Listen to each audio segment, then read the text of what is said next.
என்கிட்ட சொல்லிட்டு இருக்கியா? அடி வாங்கி சாவாத.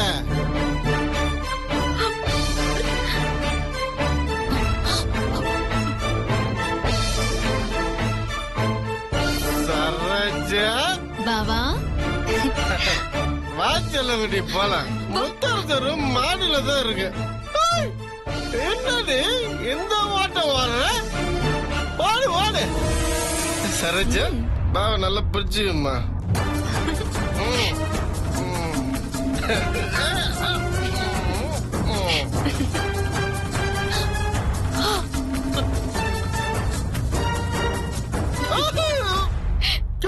என்னமா வர?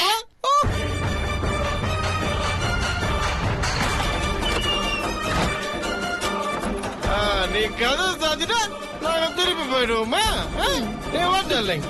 இந்த வரேன், நீ இந்த வரேன்.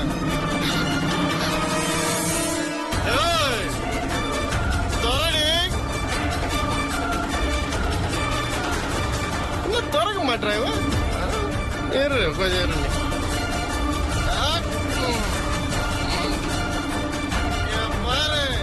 நீ ஏன் திறந்துட்டா உனக்கு மரியாதை. நானா திறந்து உள்ள வந்தேன்னு வச்சுக்க, உன ஒண்ணு ஆகிருவேன். நீ திறக்க போறியா இல்லையா? போட்டின கதவெல்லாம் எப்படி திறக்கணுன்றது எங்களுக்கெல்லாம் அது படிமா. நாங்களாம் எப்ப ஆளு தெரியுமா?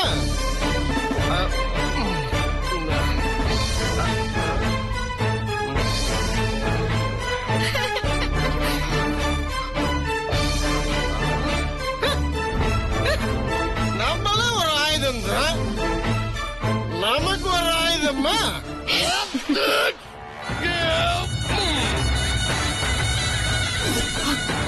வேண்டாம் சித்தி, பயமா இருக்கு. கதவை திறந்து விட்டுட்டு நம்ம ஓடிடலாம். நீ அங்க இரு. போ.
என்னடி சீன் போடுறீங்களா? எவ்வளவு திறக்கிறா உனக்கு என்ன அவ்வளவு கத்தாலம்மா? இந்த வீட்டுல ஒன்ன விட எனக்கு ஜாஸ்தி உரிமை இருக்கு.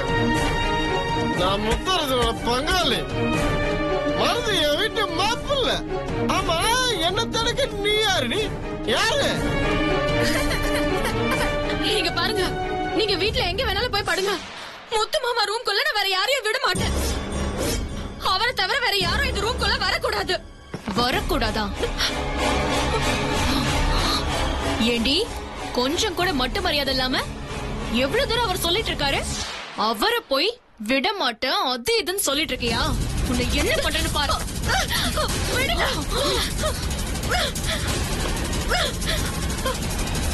விடுங்க. விடுங்க. விடுங்கன்றல. விடுங்க. வேண்டாம். விடுங்க.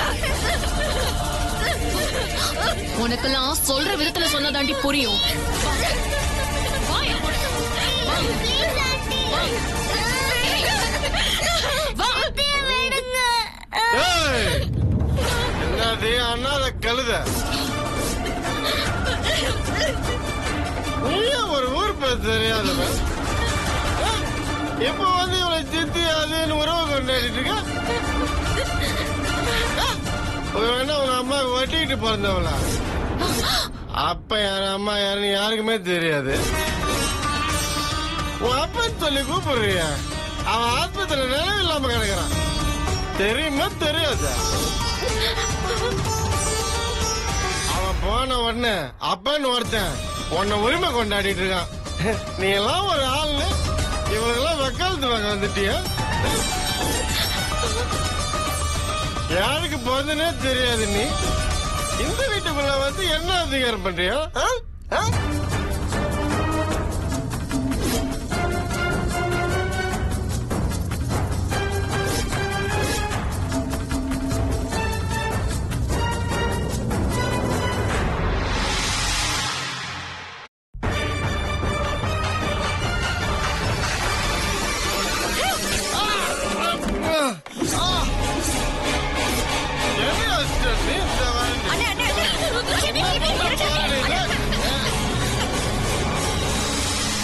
இங்க பாரு வெண்ணிலா, கிறுக்குத்தனமா எதுவும் பண்ணாத.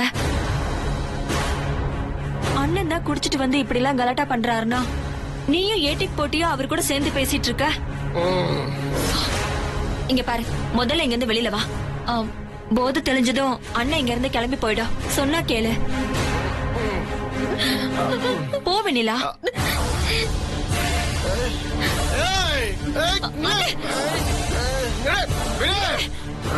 உன்னால கேட்டே ஆகணும். ஏங்கனால என்ன அடிப்பார் அந்த அனாதை கழுது? விட மாட்டேன். அண்ணே இங்க பாருங்க, தேவையில்லாம ஆர்ப்பாட்டம் பண்ணாதீங்க. பேசாம போய் படுத்து தூங்குங்க.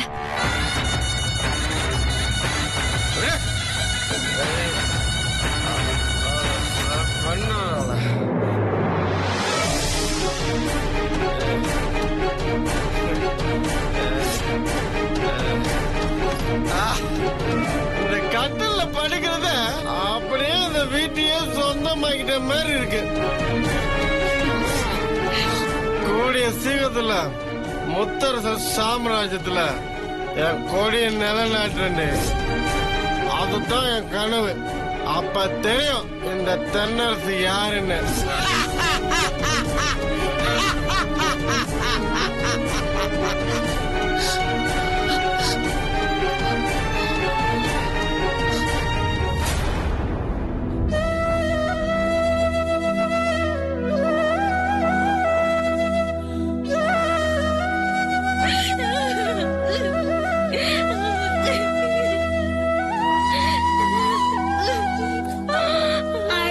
சித்தி அங்க பாத்தி அந்த தென்னரசு மாமா கிட்ட நின்னு கூட பேச தகுதி இல்லாதவன் இன்னைக்கு மாமா படுக்கிற அதே படுக்கையில படுக்கிறான். ஏன் தான் இந்த வீட்டுல இப்படி கெடுதல் நடக்குதோ? இங்க இருக்க வேண்டிய மாமா எங்கேயோ ஆஸ்பத்திரியில நினைவு இல்லாம படுத்திருக்காரு. இப்படிப்பட்ட கெட்டவெல்லாம் வீட்டுக்குள்ள புகுந்து கூத்தடிக்கிறான். இதெல்லாம் நினைக்கும் போது ரொம்ப கஷ்டமா இருக்கு ருத்ரா. எல்லாமே என்னாலதான் சித்து. அந்த சாமியார் சொன்னார்ல, நான் தான் அப்பாவோட உண்மையான பொண்ணுன்னு தெரியும் போது ஏதேதோ பிரச்சனை வரும்னு. அதனாலதான் சித்தி இப்படி எல்லாம் பிரச்சனை வருது. இன்னும் நிறைய பிரச்சனை வரும்னு எனக்கு பயமா இருக்கு. நீ அப்படிலாம் சொல்லக்கூடாது ருத்ரா. நீ இப்படி எல்லாம் பேசுறேன்னு தெரிஞ்சாலே முத்து மாமா ரொம்ப வருத்தப்படுவாரு. இல்ல சித்தி, இந்த வீட்டை விட்டு நம்ம போயிடலாம். இங்க பாரு ருத்ரா, இந்த வீட்டுக்குள்ள மாமா திரும்பி வரணும்னு நினைக்கிறதே நாம 2 பேர் மட்டும்தான். மத்த எல்லாரும் மாமாவுக்கு ஏதாவது கெடுதல் நடந்தா போதும் எப்படா சொத்து அபகரிக்கலான்னு பாக்குறாங்க. அப்படி இருக்கிறவங்க கிட்ட இந்த வீட்டை விட்டு போறது எவ்வளவு ஆபத்து நீயே நல்லா யோசிச்சு பாரு. நான் உனக்கு ஒரு கதை சொல்றேன் கேளு. ஒரு காட்டுல ஒரு மரம் இருந்துச்சு. அதுல நிறைய பறவைங்க கூடு கட்டி சந்தோஷமா இருந்துச்சு. ஒரு நாள் திடீர்னு அந்த மரம் பட்டு போச்சு. எல்லா பறவைகளும் அந்த மரத்தை விட்டு போயிடுச்சு.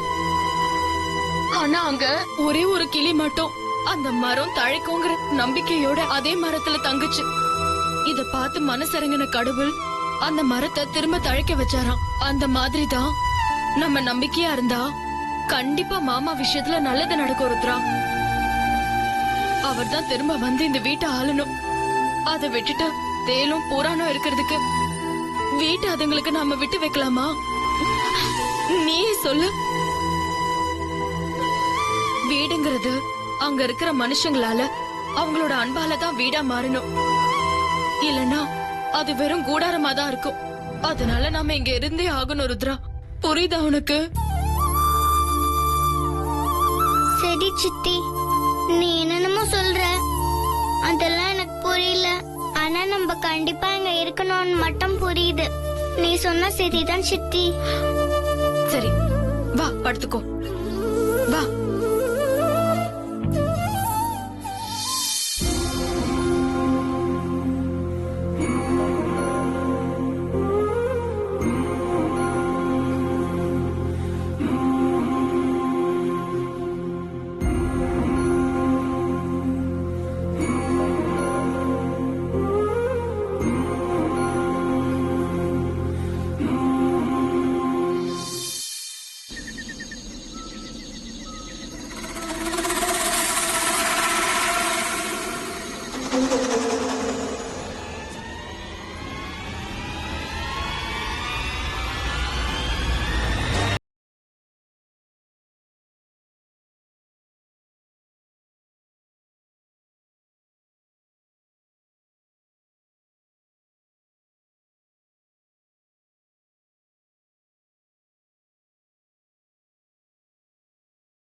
இந்த உலகத்துல நடக்கிற எதுவுமே எனக்கு தெரியாம போயிருக்கலாமே. உயிரோட இருக்கிற வரைக்கும் நான் எந்த சந்தோஷத்தையும் அனுபவிக்கல. வேற வேற வகையில எனக்கு கஷ்டம் மட்டும்தான் பரிசா கிடைச்சிருந்தது. அந்த குடும்பம் இனிமேலாவது சந்தோஷமா இருக்கட்டும், அத நான் கண்ணால பாக்கணும்னு தான் நான் உன்னை வேண்டி விரும்பி கேட்டு தவம் இருந்து ஆன்மாவா வெளியில வந்தேன். ஆனா நான் சந்தோஷமா இருக்கிற மாதிரி எதுவுமே நடக்கலையே. கண்ணுக்கு எதிரில துரோகத்தையும் நயவஞ்சகத்தையும் மட்டும்தான் பாத்துட்டு இருக்கேன். இப்படி எந்த சக்தியும் இல்லாம என்ன கட்டி போட்டு வச்சிருக்கியே. இதையெல்லாம் பார்க்க வச்சு இன்னும் ஏன் என்ன கொடுமைப்படுத்துற? இதையெல்லாம் பார்த்து பார்த்து தினமும் நான் அழுதுகிட்டு இருக்கேன். தயவு செஞ்சு என்ன மீட்டெடுத்துரு. எனக்கு வேண்டாம், எனக்கு இந்த ஆன்மா வேண்டாம், எனக்கு இந்த உலகமே வேண்டாம். நான் போயிடுறேன். தயவு செஞ்சு என்ன கூப்பிட்டுக்க, என்ன கூப்பிட்டுக்க. நான் இறந்து இத்தனை வருஷம் கழிச்சு என் மேல அசிங்கமா அபாண்டமா இப்படி ஒரு பழிய போட்டிருக்காங்க. இதையெல்லாம் வேடிக்கை பார்த்துக்கிட்டு என்ன நெருக்கடியா நிக்க வச்சிருக்கியே. ஒரு ஆன்மாவா நான் உலவி என்ன பிரயோஜனம்? என் பொண்ணையும் புருஷனையும் வெண்ணிலவையும் இந்த குளத்துல நான் பார்க்க வேண்டாம். அவங்களுக்கு உதவ முடியாது இந்த ஆன்மா எனக்கு வேண்டாம். எப்ப என்னால உதவ முடியாம போயிடுச்சோ அதே மாதிரி இங்க நடக்கிற எந்த கொடுமையையும் என் கண்ணால பார்க்க முடியாம பண்ணிடு. தயவு செஞ்சு தயவு செஞ்சு உன்னை கேட்ச கேக்குறேன். எனக்கு இந்த உலகமே வேண்டாம், வேண்டாம்.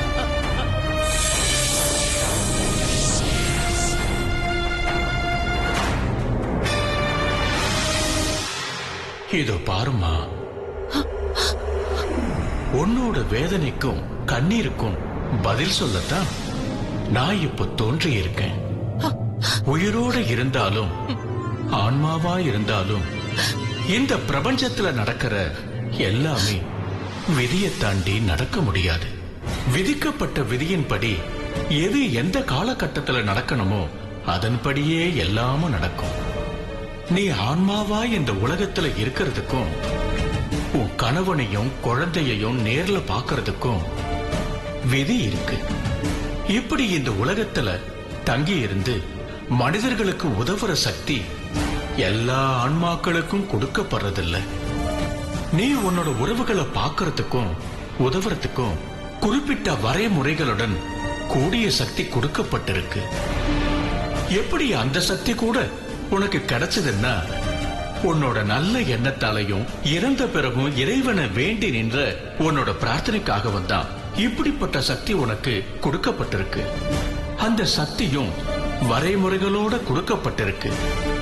எல்லா பிரச்சனைகளுக்கான தீர்வுகளும் கஷ்டங்களை போக்குறதும் ஒன்னால நடந்தேறணுங்கிற அவசியம் கிடையாது.